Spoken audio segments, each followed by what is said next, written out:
Bom, algumas pessoas aí após esses vídeos que eu postei aí, né, de agradecimento pelas orações, as preces para que recuperasse minha saúde, nessa doença chamada Covid-19. Então, algumas pessoas, alguns conhecidos, amigos, pacientes, estão me fazendo algumas perguntas, né,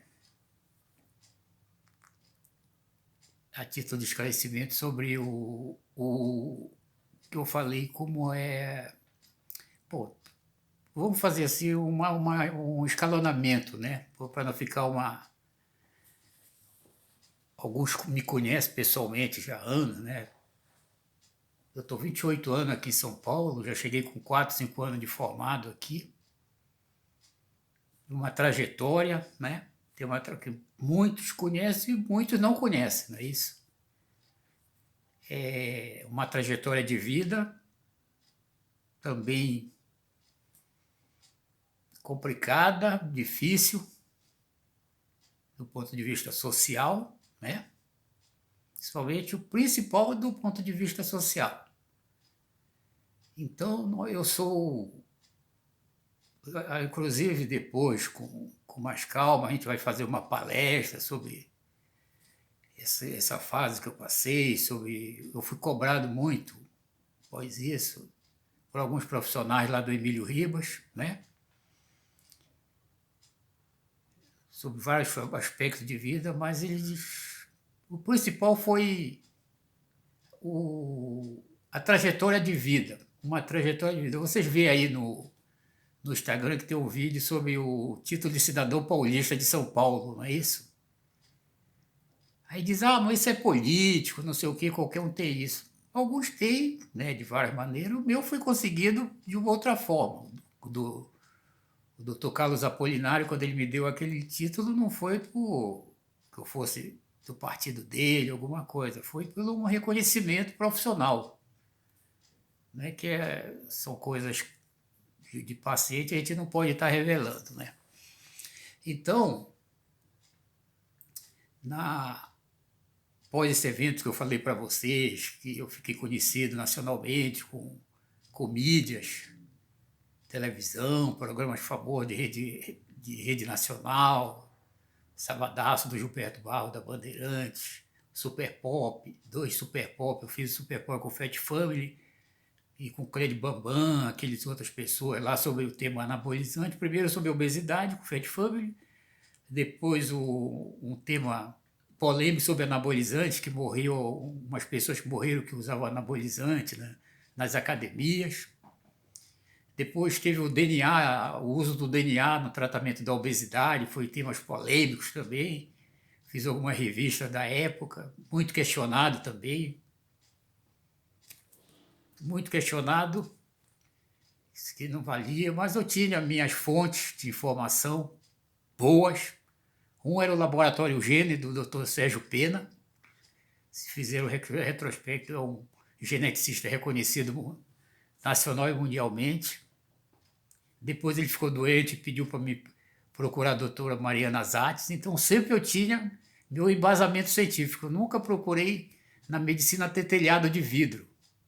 Muito difícil aqui em São Paulo, se você não tiver embasamento científico para fazer declaração e tratar pessoas. Você pega, eu tenho paciente de vários níveis. Médicos, empresários, advogados, juízes, pessoas simples. Então, pessoas de poder aquisitivo alto, eu estou nessas amas, nesses pronto-socorro por aí. Então foi uma dos puxões de orelha que eu levei de muitos professores meus, de colegas mais antigos, justamente é isso, o que é que eu faço com o conhecimento que eu tenho, fazendo trabalho, não é um trabalho que diminua a personalidade, de estar trabalhando em AMA, em serviço público. No atual momento político, econômico do país, eu tenho, com 32 anos, eu tenho médico formado, otorrino, oftalmo, tirando plantão em pronto-socorro como clínico. Acredite, é verdade. Então, não peguei Covid. Covid eu atendo na Exama, 30, 40 por dia, por baixo. Trabalho com pacientes com infarto, com derrame, pacientes graves. Levo da AMA para as UPAs, para os PA, trabalho nos PA. Isso daí é rotina, desde quando eu me formei. Agora eu já estou mais velho, mas já fui melhor nessa parte. Os outros médicos que trabalham comigo, né? Então são 28 anos aqui em São Paulo. O meu irmão estava falando sobre isso. Como é que um médico, como é que uma pessoa negra, filho de um pedreiro, de uma dona de casa, analfabeto, meu pai não sabia assinar o nome dele, minha mãe era semi-analfabeta, sabia? Eu era de 9, era o mais novo dos homens. Aí o que vocês só imaginam, vamos fazer um raciocínio cronológico. Você imagina hoje um garoto de 16 anos com uma lata de tinta dentro de um hospital de mais ou menos, sei lá, como fosse o Hospital do Tatuapé, Tidecetuba, o Hospital do Jabaquara, pintando paredes dentro de um hospital. Você bota essa cena, um moleque magrinho, negrinho, comprido, uma lata de tinta, pintando paredes, tudinho isso. Aquilo foi começando a mexer com a minha cabeça, para ter interesse pela medicina, mas minha própria mãe, algumas parentes diziam para me tirar da cabeça que medicina não era coisa de negro. Aí tem uma cronologia nisso, que cobraram que eu escreva um livro sobre esse legado, essas coisas, tudo. Mas eu saí lá de baixo, eu não era um estudante de medicina tradicional. Eu tenho que primeiro sobreviver para depois passar no vestibular de uma universidade federal, concorrida, muito concorrida. Naquela época, 1982, pobre, não tinha dinheiro nem para comer, nem vestir, usava aqueles conguinhos para ir para aula. Eu fiz o cursinho porque me deram uma bolsa. Um médico lá que trabalhava na recepção do hospital, ele me deu uma bolsa de estudo. Aí vai lá e negócio, aí eu fui lá e passei no vestibular. 350 por vaga, mais ou menos, isso. Toda a área de farmácia, biologia, enfermagem, odontologia, todinho, 2.500 mais ou menos pacientes no total, entre medicina, tudo isso. Eu fiquei entre o 92º na universidade, toda essa área, a classificação geral. Eu não era um gênio, não, era o meu irmão Joel, que ele depois vai assistir esse vídeo. O Joel tinha 5 a 10 vezes a inteligência maior do que a minha. E tinha minha irmã mais nova, que era a Lúcia, que ela tem 2 doutorados por Oxford, Lucidalva dos Santos Pinheiro, é só pesquisar aí no Google. Eles eram inteligentes, eu era preguiçoso, aquele carazinho que não queria nada com nada. Passar despercebido. Aí, por questões como meu pai estava com uma doença, uma úlcera, que ele morre, não morre, aí arranjaram um emprego para mim no Hospital Adventista de Belém, como auxiliar de pintor de parede. Está aí na carteira onde você vê no Instagram um pedaço dela. Mas eu tenho na íntegra, para quem quiser, para comprovar isso. Isso a minha cronologia hoje, como é que começou essa história de medicina em João Pinheiro. Eu trabalhando como auxiliar de pintor no Hospital Adventista de Belém, 1974, está aí na carteira, você vê no Instagram. Na evolução disso, a vida ficou muito ruim em casa, meu pai doente, mal morre, não morre. Aí tinha minha irmã aqui em São Paulo, a Madalena, que me ajudava.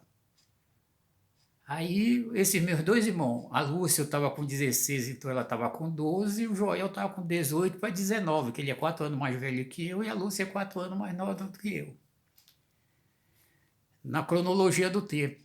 Aí um dia eu saí para trabalhar no hospital, quando eu voltei, eles não estavam mais, tinham vindo embora. Minha mãe pegou, botou eles no ônibus e vieram embora para São Paulo. Eu fiquei sozinho, só eu e meu pai, em Belém. E trabalhando como auxiliar de pintor de parede, um moleque de 16, 17 anos na época, dentro do hospital. E aquilo começou, e eu fazia o 8ª série, como se fosse mais ou menos, estudava de noite, num colégio chamado Jabas Passarinho, que tinha em Belém. Aí depois acabei e fui estudar num colégio chamado Souza Franco, que você que é aí de Belém conhece, aí Almirante Barroso. Fiz o 2º grau todo aí. Aí em 82 levei pau no primeiro vestibular, aí no segundo eu passei aí na Universidade Federal do Pará, em 1983. E aquilo causou dentro do hospital um negócio. Se ele passa, eu também passo, né? Se esse negrão aí passou, eu também passo. Mas não era assim tão fácil as coisas. Eu estudava escondido, para ninguém ficar me cobrando. Sabe? Química, biologia, física. Eu levei pau nos pré-vestibular porque eu não gostava de literatura. Aí veio a primeira prova, como negócio de redação, de próprio povo. E o tema até hoje eu lembro, o papel da família, do cotidiano na formação pessoal de cada um. Foi um ano totalmente atípico, 1980, o vestibular de 1983, da Federal do Pará. Muita confusão, fraude na prova, mas eu passei. Inclusive, dentro da universidade, aí um professor disse que a medicina estava se nivelando por baixo, preto fazendo medicina. Ele me falou isso numa aula de anatomia. Mas naquela época não tinha essas coisas que tem hoje, de racismo, preconceito, leis. Então foi cruel para chegar até aqui. Aí vieram os 6 anos de medicina. Eu trabalhando na recepção do hospital à noite, o dia todo na universidade. Aí o doutor José lá, o Toledo, me tirou e me botou para trabalhar. Nesse tempo eu já acompanhava o pessoal da cirurgia cardíaca, o doutor Daniel José do Reis e o doutor Edson Nunes, o Nelson Berg, que se está ouvindo aí, todos eles lembram. Aí eu acompanhava eles tanto na enfermaria, como na hemodinâmica, como na sala de cirurgia. Aí o doutor Laú me proibiu eu de entrar no centro cirúrgico, porque ele não queria que eu fizesse, diz que, cirurgia cardíaca, porque ele já tinha uns outros médicos que estavam na minha frente, com mais anos de universidade, né? O Abílio, o Maranhão, que era o R1, R2, e o doutor Rei e o doutor Edson entrava, deixava eu entrar na sala para observar, não fazia nada, só ficava olhando, a extracorpórea, né, o afastador de tórax, toda aquela técnica de cirurgia que quem é de medicina sabe. Então eu comecei assim lá, você vê que a trajetória. E no terceiro ano, o doutor Laú me proibiu de entrar no centro cirúrgico e me botou na câmara escura do raio-x para começar a aprender sobre raio-x. Só que eu não tinha. Como eu vi ali, eu tinha noção de cirurgia, de ortopedia, tudo, mas essa radiologia eu não sabia nem para onde ia. Onde foi? Aí ele disse, não, você vai ser radiologista, eu quero, quando você se formar, você vai para Crívila. Eu pago seus estudos lá, sua residência, tudo, você vai para lá. Aí me jogou dentro do raio-x. Todo mundo aí em Belém lembra. Quando eu fui no terceiro ano de medicina, eu comecei a trabalhar no raio-x à noite, como técnico de raio-x. Foi lá que eu comecei a aprender a medicina como um todo. Só cobras. Só gênios. O doutor Hébio Pado, aí que vocês conhecem, o doutor Gilberto, que faleceu, Gilberto Meira, né? Neurocirurgião de ponta. Doutor Guilhom, vascular. Doutor Jorge Loureiro. Nem preciso falar para você que é de Belém falar dessa gama de médicos que eram gênios. Eu tive o poder de... Deus me deu o dom de conhecer essas pessoas, né? Aí nessa cronologia toda, aí veio o encerramento, né? Eu me formar, Federal do Pará, 88.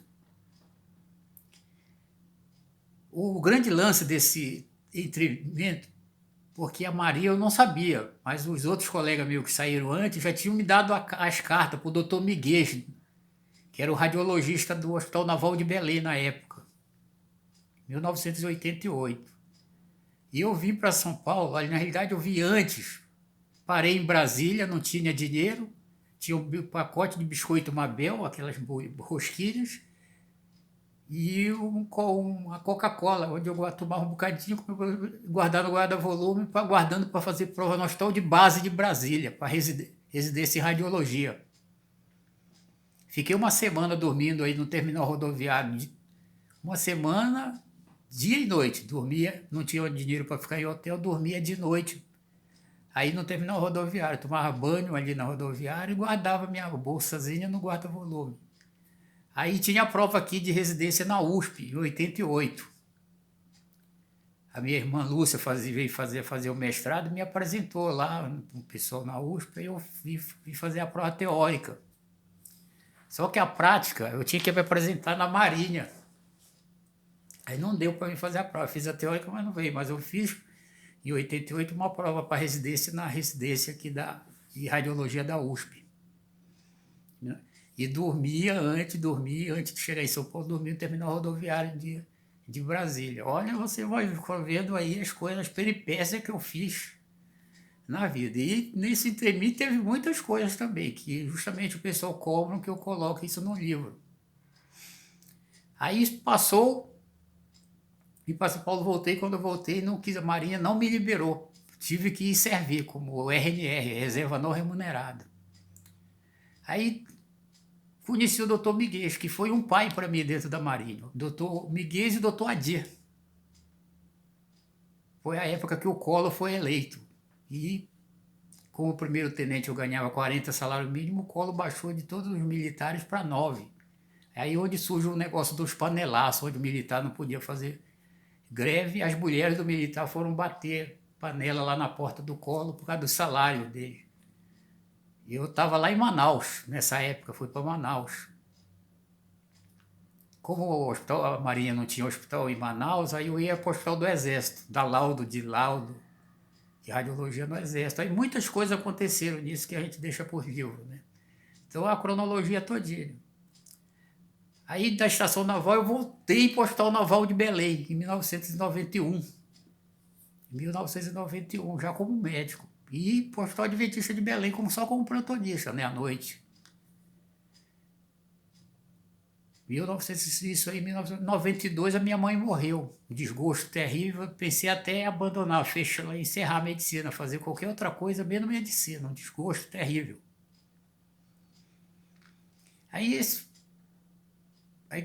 aí dei baixa da Marinha, o doutor Adir disse, vai fazer a prova da escola de saúde, né, para continuar na carreira da Marinha. Eu optei, como o Collor cortou o quadro de funcionários, aí eu teria que deixar de ser radiologista na Marinha e ficar como clínico. Aí eu disse, negativo, não vou dar baixa e vou embora. Aí vim embora na realidade não vim para cá, para São Paulo, eu vim para ficar no Rio. Ou no Fundão, ou no Hospital da Lagoa. Isso já era 1992. Minha mãe morreu em março de 92. Aí eu pedi embaixo, abril, maio, mais ou menos eu estava por aqui, pelo Rio de Janeiro, no Fundão. Várias coisas, greve, o aparelho de raio-x quebrado, as coisas todinhas. Aí o doutor Miguel mandou para o Hospital da Lagoa. Aí no Hospital da Lagoa, lá tive o chefe da radiologia, lá me orientou que era melhor vir para São Paulo, que era o meu lugar, que eu tinha mais condições de fruir profissionalmente. Aí eu vi, aí para cá, quando vim para São Paulo, comecei a trabalhar como clínico, como plantonista nesses pronto-socorro da vida aí. Aí depois comecei a notar que a coisa não seria muito fácil para mim, não. Negro naquela época, no ano 93, 92, 94, a batata assava mesmo nos bastidores. Os caras faziam tudo para derrubar você. Aí eu não posso ter o telhado de vidro, eu não posso ser um passador de receita só, tenho que ter um know-how, um know-how, um feeling. E não tinha dinheiro, porque um aparelho de ultrassom, na época, era $60 mil, um médio, um aparelho médio, não aqueles computadorizados, né? Uma tomografia era 5 milhões, uma coisa assim na época, era coisa de... Nunca ia ter um dinheiro desse para investir em radiologia. Concorrer com o Med-Imagem da Universidade Portuguesa, impossível. Centro de Cardiologia Não Invasiva. E os caras queriam pagar para você dar um laudo, como se fosse hoje um laudo de raio-x simples, R$1 por raio-x. O ultrassom eles pagariam R$3,60, por exemplo. Uma coisa... Então, por isso era melhor tirar plantões. Hospital São Mateus, Hospital Municipal de Americana, Hospital das Damas, lá em Osasco. Eu rodei tanto São Paulo, todos esses pronto-socorro, quase eu rodei. Né? Levei muitos trambiques, Hospital do Carrão, não pagava os médicos, Hospital da Vila Maria, e várias coisas, várias sucessivamente. Então, você vê que essas histórias são grandes, a trajetória de vida que eu tive que fazer. Aí, como eu falei para vocês, lá no Hospital Geral de Manaus, eu conheci lá um endocrinologista. E ele começou me proteger. Ele tinha um irmão aqui em São Paulo, aí me favoreceu várias coisas. Escola Paulista de Medicina, Unicamp. Foi onde eu migrei para endócrino.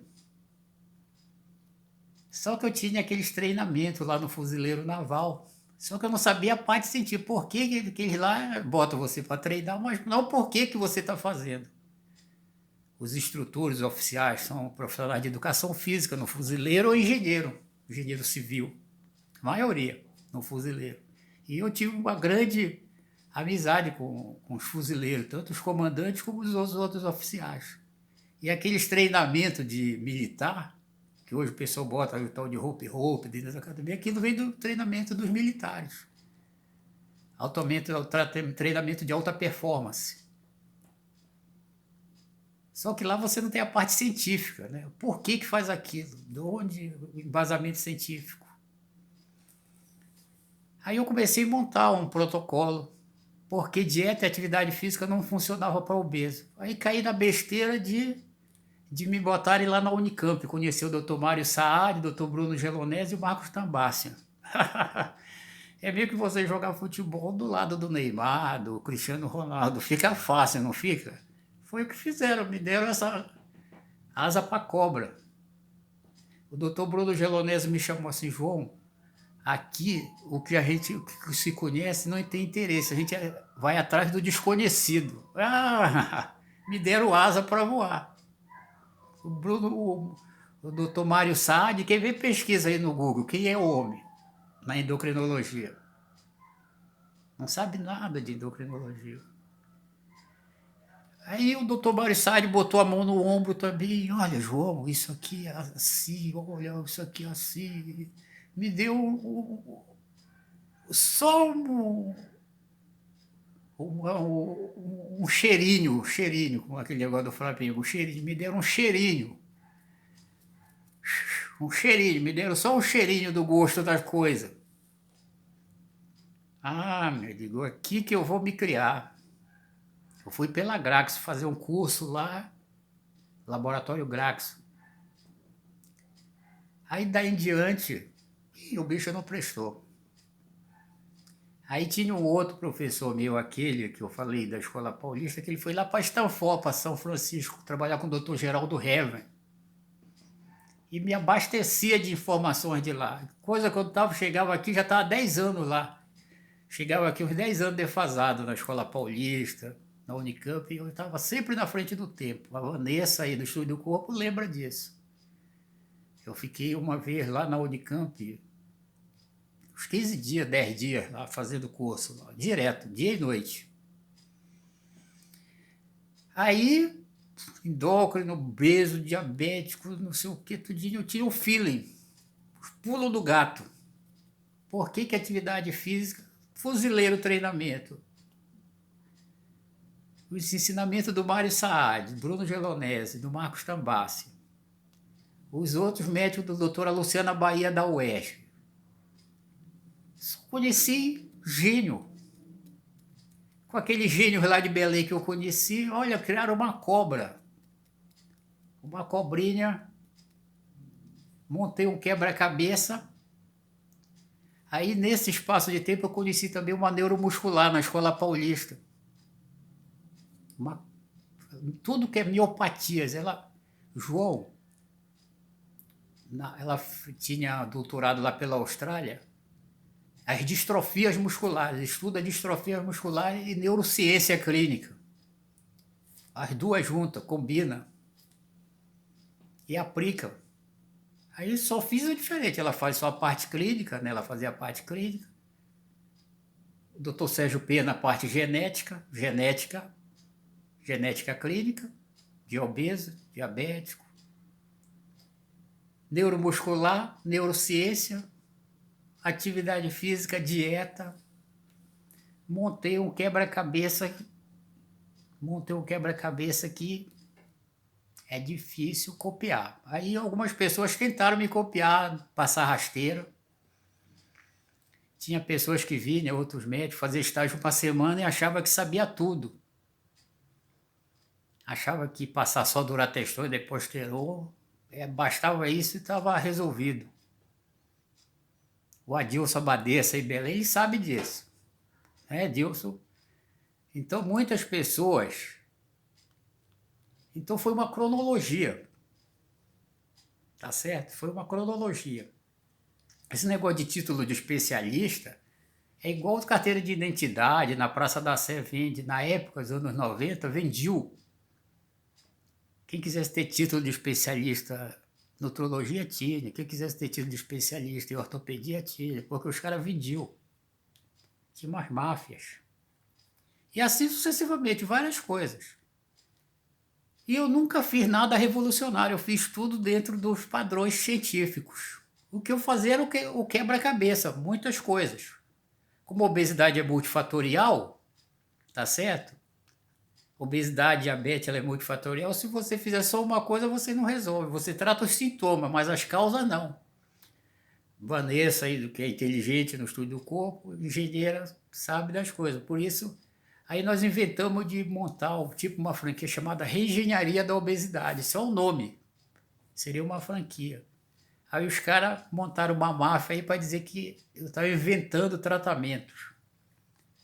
A palavra reengenharia não pertence à medicina. Era o nome fantasia, né, de uma marca. Reengenharia da Obesidade. Eles montaram uma máfia aí para me derrubar. Então, deu para ver a trajetória que não foi fácil, nunca foi fácil aqui em São Paulo por ser negro. Sim, senhor, por ser negro. Concorrentes mandavam pessoas ir ver no consultório o que é que eu fazia para tentar me denunciar no CRM que eu estava fazendo coisa errada. Me chamavam lá e dizer que eu estava fazendo pesquisa com seres vivos. Não, não é pesquisa com seres vivos, é protocolo. Protocolo é uma coisa, você anotar quantos deram tal coisa. Pesquisa com seres, negócio seres vivos é outro. Um rato, negócio é lá no laboratório. Eu não faço isso, eu protocolei.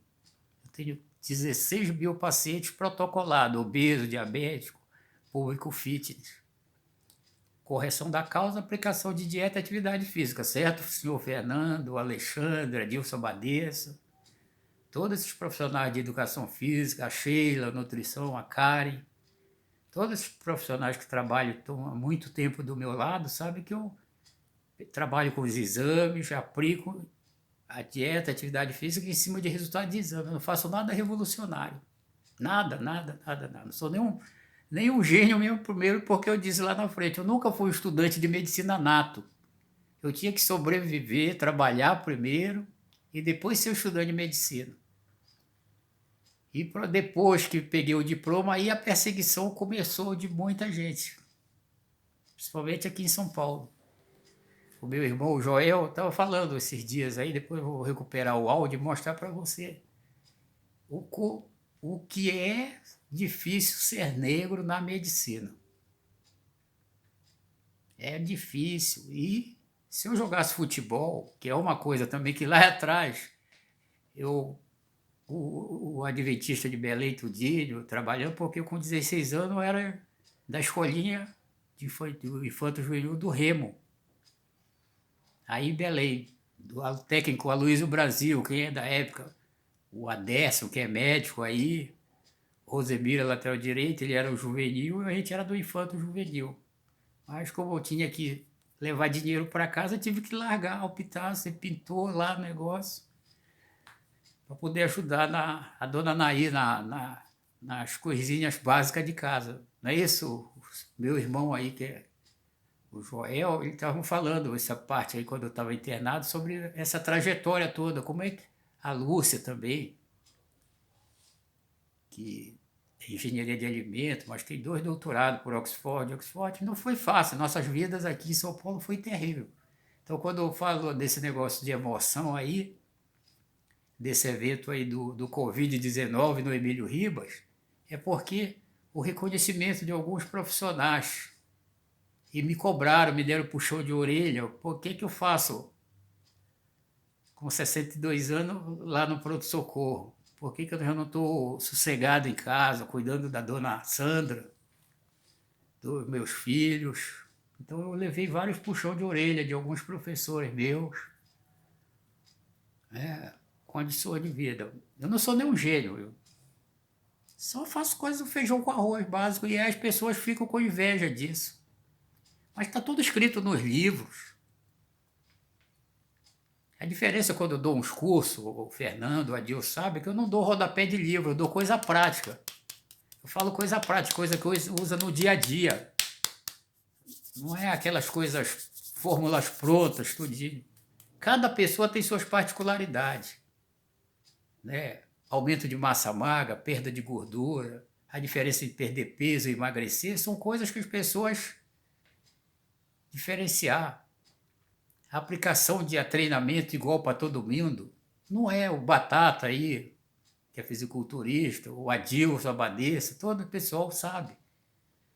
Atividade física é uma mescla de dedicação, correção da causa, uma dieta eficaz e ter uma genética boa. Os que não têm genética boa, a gente dá uns truquezinhos para tentar silenciar o gene, não é isso, Fernando? Fernando, muito inteligente, sabe disso. Então, esse evento de eu ter ficado doente serviu para quê? Uma luz vermelha acendeu no painel, né? Então, muitas coisas eu preciso rever, fazer uma revisão na minha vida de algumas coisas. Trabalhar não é tudo, né? Estudar, estudei muito. Não vou dizer que eu não estudei muito, porque, como eu disse para vocês, eu não podia ter o telhado de vidro, senão eu já tinha me puxado o tapete. Aqui em São Paulo, achei ele me derrubado. Então, você aí que tem sua academia, outros profissionais médicos que estiverem interessados em alguma parceria, saber um pouquinho do que a gente sabe, você vai gostar, você vai ter. Eu não tenho mais idade para concorrer com o professor, não sou professor de educação física, não sou nutricionista, não roubo o lugar de ninguém, nem de outro médico, cardiologista, endócrino, nutrólogo. Never, never, never. Então, esse evento de eu ter ficado doente veio me mostrar algumas coisas que eu preciso corrigir. E como disseram, João, você tem um legado.